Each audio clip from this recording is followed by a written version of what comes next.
What's up guys, welcome back to another video. और आज इस वाली वीडियो में हम सॉल्व करेंगे ये बहुत आसान क्वेश्चन, लोएस्ट कॉमन एंसेस्टर इन अ बीएसटी। अब मैंने जब ये क्वेश्चन पढ़ा था तो मैंने सोचा था कि अच्छा ये क्वेश्चन है कि बाइनरी ट्री में लोएस्ट कॉमन एंसेस्टर निकालना है। ठीक है, वो मैं पहले भी कर चुका हूँ, तो मैं वही देखने लगा था। लेकिन फिर मैंने ध्यान से पढ़ा कि भाई बाइनरी ट्री में नहीं निकालना, बाइनरी सर्च ट्री में निकालना है।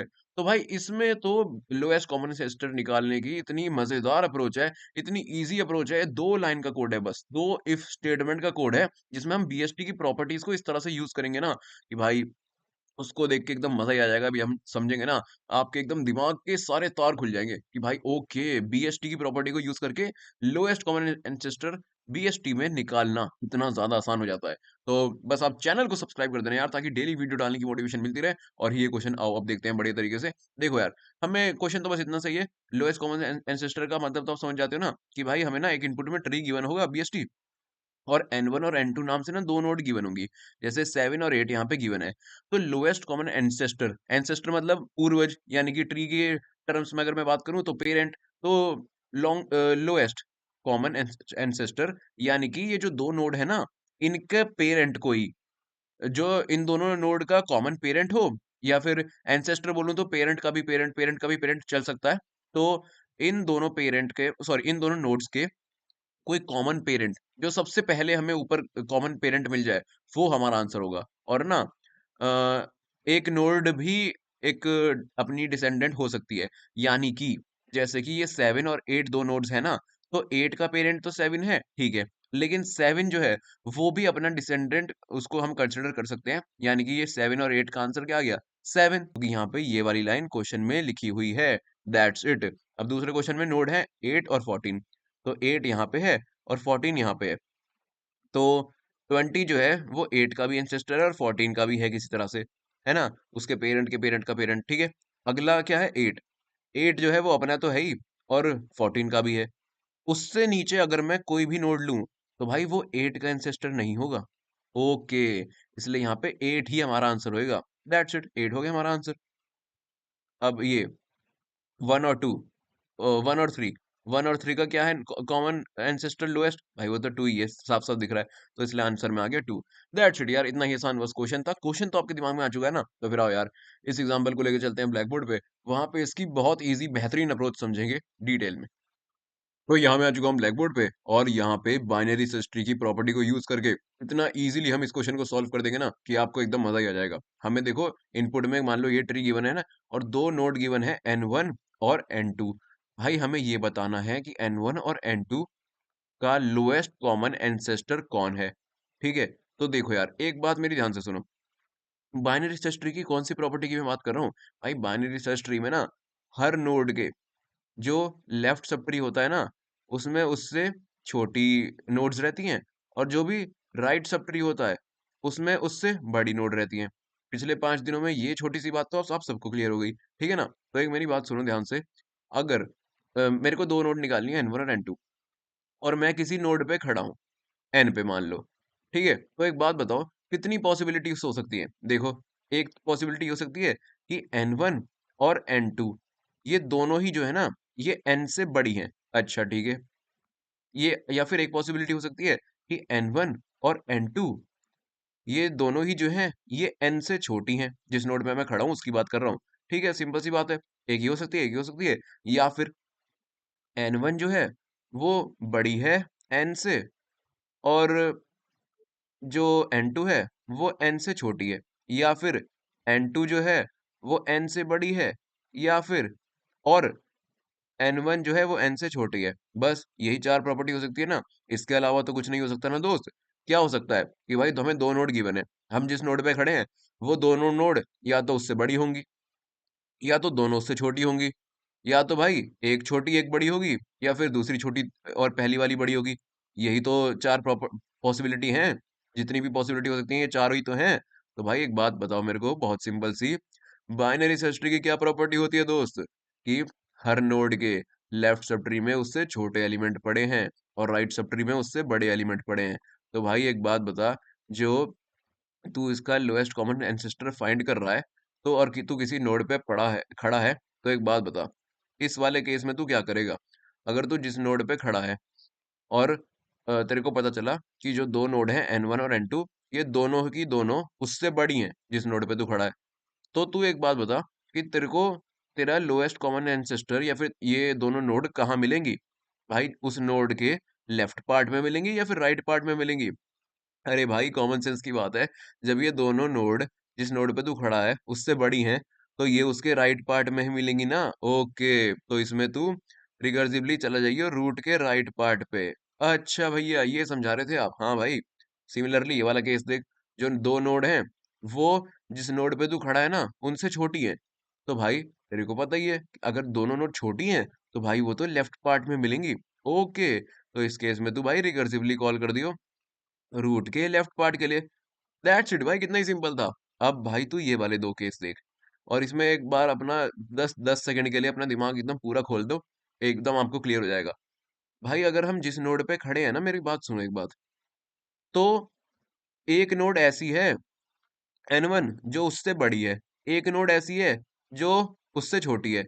तो भाई ये बात एकदम क्लियर है, ध्यान से सुनना, कि एक नोड उसके राइट सब ट्री में होगी ये बड़ी वाली, और जो छोटी वाली है वो उसके लेफ्ट सब ट्री में होगी। तो भाई एक बात बताइए जरा, कि अगर मैं मान लूं N1 इस वाले केस में क्या है, कि N1 ना N से बड़ी है, तो ये पता ही है मेरे को कि कहीं ना कहीं ये इसके N1 जो है ये इसके राइट सब ट्री में ही मिलेगी, क्योंकि BST है, बड़ी नोड नोड के राइट में ही होती है। सिमिलरली N2 N से छोटी है, तो ये कहीं ना कहीं मेरे को यहाँ पे ही मिलेगी, लेफ्ट सब ट्री में ही। तो दोस्त एक बात बता, ये N ही नहीं हो गया इन दोनों का लोएस्ट कॉमन एंसेस्टर? अच्छा, दैट्स इट भाई, क्योंकि देख तू N से नीचे कहाँ जाएगा? या तो कोई नोड तू लेफ्ट राइट सब ट्री में जाएगा N से नीचे, या फिर किसी नोड तू यहाँ पे जाएगा लेफ्ट सब ट्री में।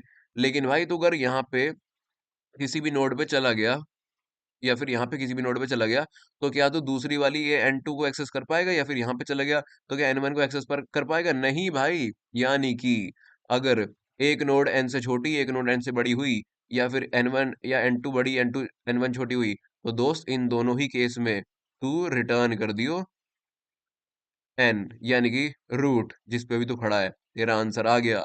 ओके, इतना ही आसान क्वेश्चन था, यही दो लाइन में आपको बता रहा था। That's it. अब आओ इसको ड्राई रन से भी देख लेते हैं।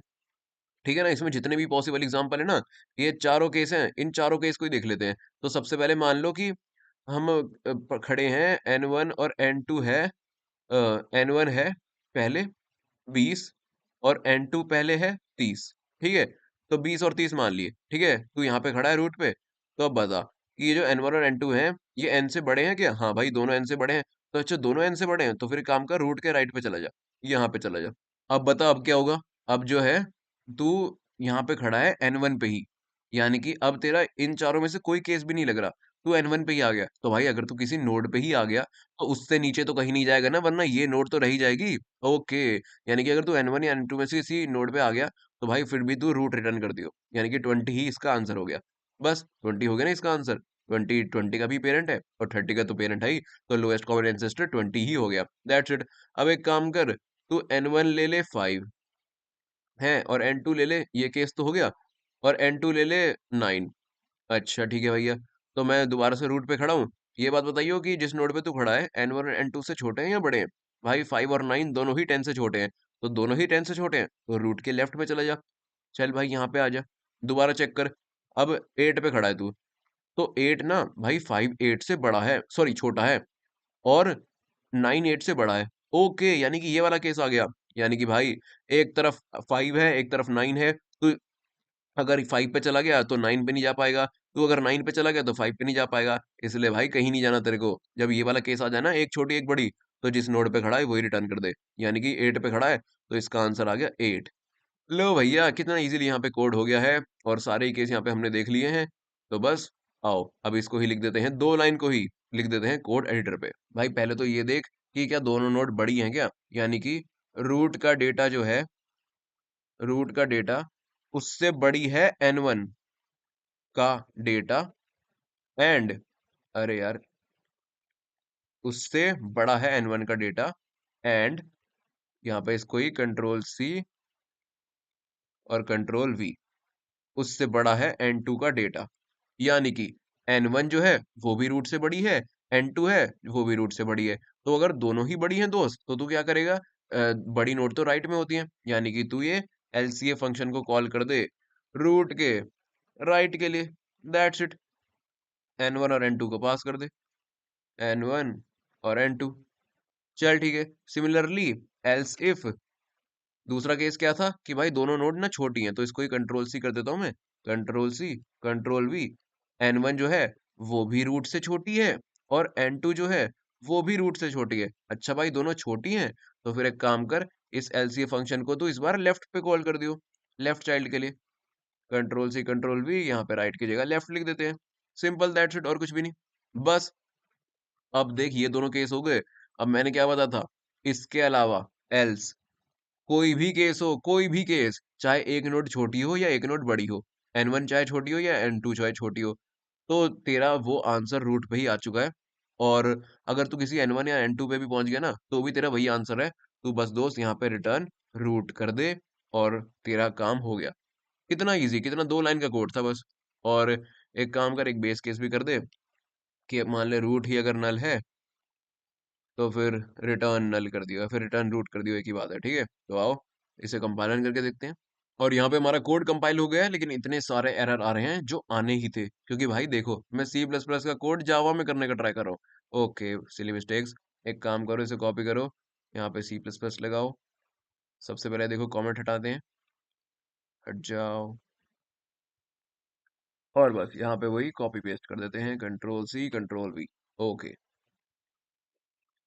चलो भाई, अब एक काम करते हैं कंपाइलन करने का, लेकिन उससे पहले ये देखो, जब भी हम इस फंक्शन को दोबारा कॉल कर रहे हैं तो अच्छे से कॉल तो कर भाई, रिटर्न तो कर।